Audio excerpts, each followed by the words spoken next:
What's up, you guys? Welcome back to the channel. Thank you so much for clicking on today's video. So today I wanted to talk about something that I've actually been, for some reason, I don't really know why, I've been getting quite a few more questions about. What we're going to be talking about is my opinion and kind of my experience with intermittent fasting and weight loss. So if you're not familiar with what intermittent fasting is, it's basically a style of eating that restricts the amount of time that you're eating in a specific day. Now there are tons of different versions of this. There are some people that do like 12 and 12, which is really not that intense of a fast. Or there are a really popular one is a 4-hour eating window. So you don't eat for 20 hours in a day, and then for 4 hours in a day you'll eat. And then there's 8-hour eating windows, 6-hour eating windows. You know, it all varies. Some people even do whole 24-hour fasts.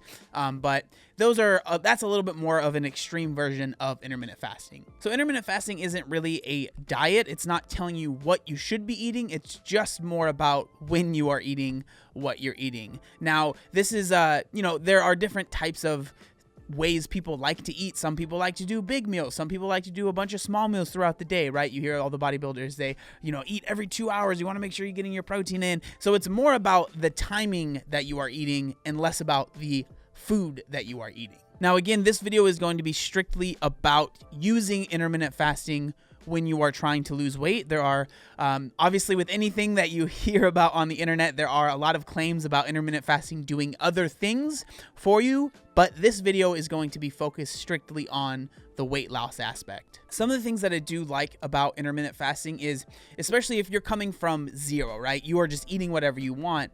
It helps you be a little bit more mindful just with the amount of food that you're eating and the times that you're eating, right? Because if you go from I am not paying attention to anything that I'm putting in my body, I'm not paying attention to when I'm putting things into my body, I'm just eating whenever I want to eat and whatever I want to eat, to at least switching to, okay, maybe I'm not focused as much on what I'm eating, but I'm going to focus on when I am eating certain things.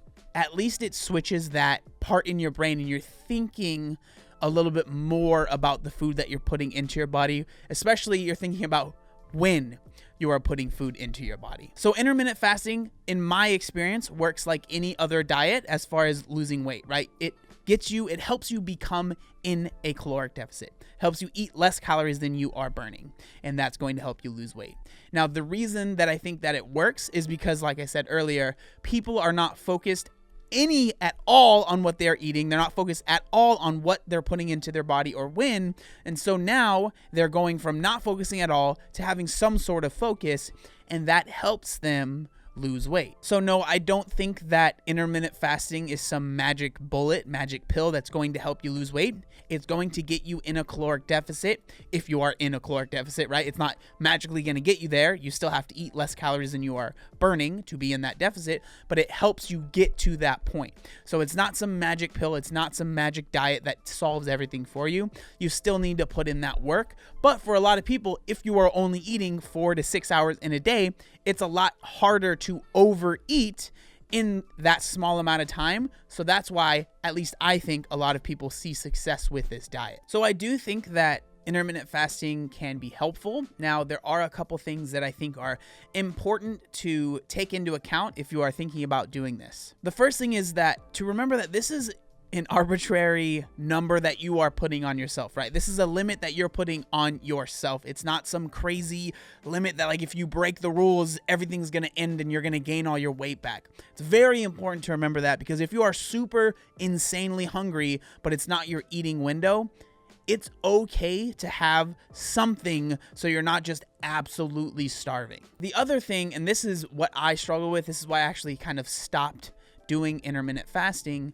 is that it can really, if you don't have a very good relationship with food, it can really exacerbate a lot of the problems. So what I mean by that is, when I was doing intermittent fasting, it was actually when I was in prep for my men's physique show. The reason that I actually started doing it was because my calories were pretty low. Now, I never got super low, but I was at like 2,100 calories, but I was still working out every day and I was still doing quite a bit of cardio every day. So it really didn't feel like it was that much food. So I started basically pushing all of my calories back to basically as late as I possibly could, because it's still very hard for me to go to sleep if I have an empty stomach. So I would honestly like push my calories back, and I just kind of started intermittent fasting because it kind of just happened that way.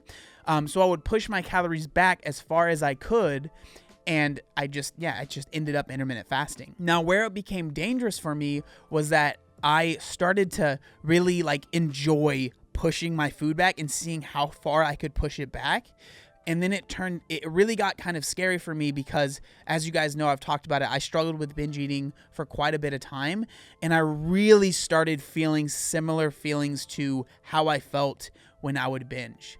Because I just started getting so focused on pushing everything back as far as I could so I could have the biggest meal possible that it really was starting to kind of freak me out. Now, I want to make it very clear, I'm not saying everyone that does intermittent fasting is going to have this problem, because there are tons of people that have very healthy relationship with food that intermittent fasting works really well for them. So intermittent fasting, there's nothing inherently wrong with it at all. But I'm just saying, if you are somebody that is struggling with food or you have food struggles and you're thinking that intermittent fasting might be the best option for you, just understand that it can become a little unhealthy. And I started recognizing that for myself. I honestly think one of the best things that the popularity of intermittent fasting has done is it's made people realize that this whole rhetoric that we were fed, especially as young kids, at least myself was fed, was that breakfast is the most important meal of the day. You have to eat breakfast. If you don't eat breakfast, everything's going to be ruined. Like, you realize it's all about how many calories you are consuming in a day. And like for me, I still don't really eat breakfast. I usually don't eat my first meal or type of food until maybe about 10:30, 11 o'clock. So it's not like I'm pushing it back super far, but I don't feel like I need to eat breakfast every single day. For me, that's what works. Again, some people might want to eat breakfast. That's totally fine. It's all about finding what works for you. But I really do think that intermittent fasting getting a little bit more popular has shown people that maybe the things we learned when we were kids isn't the end all be all, and there are things that you can do yourself to, mess with your nutrition, figure things out for yourself, and find out what is best for you. So all in all, I think that intermittent fasting can actually be a great tool for weight loss, but just in general being a style of eating.